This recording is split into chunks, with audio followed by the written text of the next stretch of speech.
Today we're going to relax and paint some fun Christmas card designs in gouache. These are beginner-friendly designs, and we'll be going through the process together from start to finish with some tips along the way. First, let's take a look at the materials we'll be using. I'll be using 300-gram watercolor paper, so it's pretty thick, and the paper is cold pressed, so it has a light texture to it. Any similar paper should be fine. I have some Posca paint markers handy. This is an optional material for this project, but they're really fun to use, and you might find it easier or faster than using a brush for some of the small details. And of course, we'll be using gouache paint. You'll need a green, red, blue, white, and burnt sienna for the gingerbread cookie.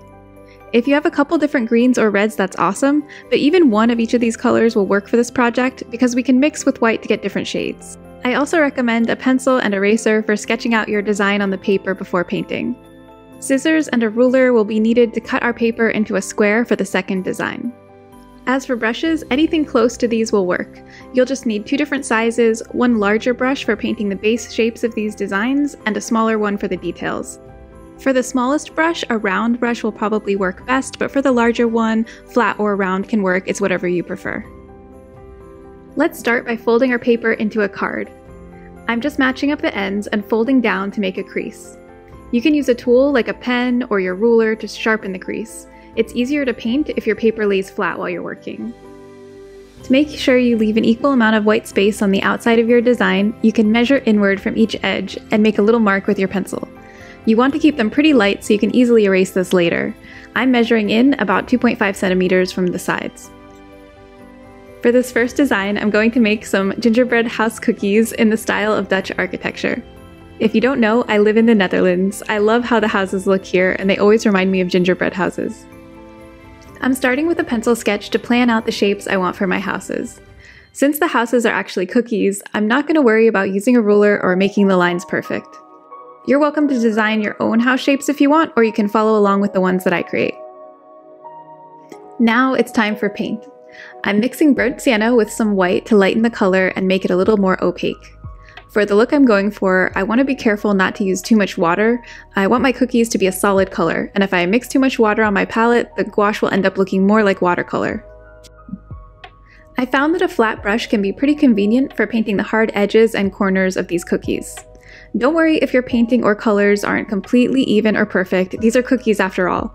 Once they're decorated, you won't be able to notice the little imperfections. Once the shapes have been filled in, it's important to make sure the paint dries completely before going on to the next step. You can use a hairdryer or a heat gun to speed up this process. Once everything is dry, we can move on to the fun part, frosting. I'm starting out by testing my white Posca marker to create some of the details. It's really convenient to use, but I could see that some of the color from the cookie layer was getting picked up and mixed in with the white. If I had used acrylic gouache instead of regular gouache, this brown layer would have been permanent once dried, so the Posca marker would probably have worked better. I still think it looks good and actually maybe more natural to a real cookie, but I want to go for a really bright contrast, so I'm going to switch to using white gouache and a small round size 0 brush for the rest of the details, being careful not to use too much water so the paint stays nice and opaque. Now it's time to add details like windows and doors to our houses. I'm dipping the end of my brush into my paint to make little dots on the houses. I remember using this trick in craft projects as a kid, and I still love it now. This is a whimsical kind of painting, so just have fun with it. You can mix shapes and sizes of windows, add little dots and swirls to fill in spaces. You're welcome to follow along with my design or mix it up and make things up as you go. The only rule I'm sort of following here is keeping a symmetrical look to the houses, with the exception of the door at the bottom. I actually really like how these little cookie houses look, even with just the brown and white paint. Maybe it could be finished like this, but for a more festive and cheerful look, let's add some more color. I'm starting with a dark green color, permanent green deep, and mixing it with a little bit of white. This will both lighten the green color and make it more opaque. I'm using this to paint in some wreaths and garland for decoration. I'm trying to vary the size and placement of them so each house looks unique. Next, I'm using a deep red color, alizarin crimson, to add some details to fill in the shutters. I thought it would be fun to add a candy cane pattern to the windows, so I just added some diagonal stripes to a couple of them. I'm also adding bows to the bottom of the wreaths and some red balls to the garland. Once that layer is dry, we can add some highlight. I'm using a brighter color red, Windsor red, and a little bit of white to add some extra details to the red areas. outlining the shutters, painting a highlight on top of the red bows and ornament balls, and adding a lighter stripe to the top of the candy canes. Let's do something similar with a lighter green. Just add some little brush strokes on top of the area you've painted. This also helps give the garland a little bit more of a fluffy look. Alright, well that wraps up our first card design. I thought this one turned out really cute and I hope you enjoyed it too. Let's get started with our second card. For this design, I'm cutting my paper into a square shape. I'm going to do the same as with the first card and measure in a little bit from each side, 2 centimeters this time. You can skip back to the first part of the video if you want to see that in more detail. When I create my design, I will make sure to keep it within these borders so we have some negative space on the outside of the design. Now I'm sketching the basic arrangement of these wrapped presents. I have 2 boxes stacked on the left and a tall one next to them on the right. I still have paint on my palette from the previous card that I don't want to waste, so I'll be working with those same colors. I'm starting with a dark green to fill in a couple of the shapes. As with the cookies, I'm choosing a flat brush because I feel like it's a little easier for painting these hard edges, but a round brush will absolutely work if that's what you have or feel most comfortable with. After we block in the third package with a deep red, we're ready to start with some details. I've mixed up a lighter color green and I'm just using a small round brush to paint some diagonal stripes on this box. You could also go with different designs like polka dots, swirls, or whatever seems fun to you. For the small box, I'm going with vertical stripes using the lighter color we just mixed up in combination with a brighter green. I'm kind of moving around the card and working on areas while others are drying. Now that the red is dry, we can add a green ribbon on top of the red box. I have a couple tips about layering like this. When you're adding a second layer of paint over the first one, especially if it's a lighter color over a darker one, you want to be sure that your paint is not watered down too much. You want it to be a little bit of a thicker consistency, but still workable so the color is more opaque. My second tip is, do not move your brush over the same area too many times as it will reactivate the paint below, mixing it with your new color. If you see that your paint isn't covering well enough, you may feel the urge to add another layer of paint right away, but don't be tempted. Just wait for the paint to dry and then you can add another layer and it will look great. The same thing goes for if you make a mistake. There are so many ways to fix mistakes in gouache and that's something I love about it. Just wait till that area is completely dry, then you can go over it with fresh paint and cover whatever you need to.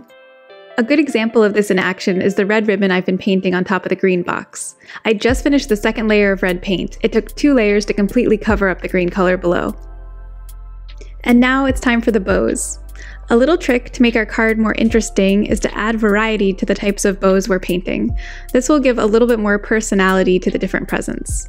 I decided on a big bow for the tall package and some curly ribbons for the small one. I just used some different shades of green and made a bunch of loops wrapping back in towards the center of the bow. My favorite part was making the little flyaway squiggles with the ends of the ribbon.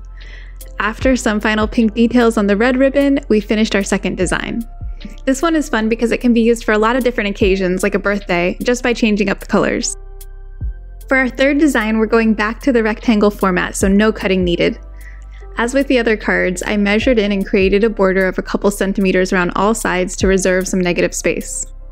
Next, I'm sketching out the shapes of my ornaments and using a ruler to draw a line from which they will be hanging. I'm starting with a light blue for the base color of the first little ornament and a darker blue for a couple of the others. I added some different ornament shapes in this design for variety, but you could always swap those out for the classic circular shape if you feel more comfortable painting those, and I think the design would be just as cute. While my light blue paint is still wet, I'm going to add some details to the ornament. I want to make it look like it has some glitter and sparkles at the top. For this little one on the end, I'm going with some diagonal stripes. By adding some white to that blue, we get an even lighter icy blue color. I'll use that to add wavy lines to the light blue ornament and another layer of dots to the middle one. Then we add some little white dots as highlights. I like how these feel like glitter on the ornaments. Next, let's take some red paint and fill in the base for the next 2 ornaments. While these are drying, I'll start the base for this green one. I'm using a deeper green for the top circle and then a medium light green for the second circle and the large ornament in the center. I'll also use that color for the flower detail on top of the tiered ornament. Don't worry if your shapes aren't perfectly symmetrical, mine aren't either. These are just some cute and fun designs, and once we add the details, you won't be able to notice the symmetry as much anyway. I'm using the dark green again to paint some more details on top of the lighter green ornament in the middle. Make sure your paint dries in between these layers. I used a hairdryer so I didn't have to wait so long. I've mixed up an even lighter green to add some swirl designs to the center ornament. I think it helps to start with a large one and then create more branching off of it. Then I'm continuing with adding more dots to these with the lighter green color, filling in some areas that need more detail. For this red ornament, I thought it would be fun to try the swirls in a darker color rather than a lighter one, so I'm using this deep red and went for a similar swirl pattern to what we just did with adding the little dots at the end. To finish this one, I'm adding little dots all around the edges to make the silhouette look a little bit more interesting and give some dimension to the design. For the next red ornament, I'm painting a similar pattern to our wrapping paper on the second card, just some classic star shapes for a little bit of sparkle. It still felt a little empty to me, so I added some little swirl shapes created from the tiny dots. To finish the ornaments, I chose a metallic silver Posca marker. You could also use a gold or gray one if you have it. If not, mixing up a light gray and gouache will work great.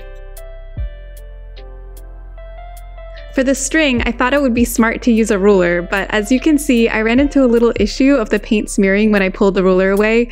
I had a moment where I was like, no! Then I remembered I was using gouache and there's always a way to fix things, you just have to get a little creative sometimes. I used the hairdryer to make sure the silver lines were all completely dry, and then I used some white gouache to cover up the smear.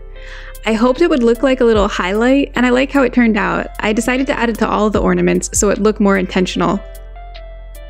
I added a little highlight to the silver tops of each ornament, and that brings us to the end of the third design. I hope you enjoyed these designs. Please give this video a like if you did, and if you painted along, let me know in the comments which card you chose, and if you're interested in more paint-along style videos like this. Before we go, I also wanted to say thank you so much for all the lovely comments on our last video. It was such a warm welcome to YouTube and made us feel really happy to be here creating these videos. Thank you for watching, and don't forget to subscribe if you want to see more of our videos. See you next time!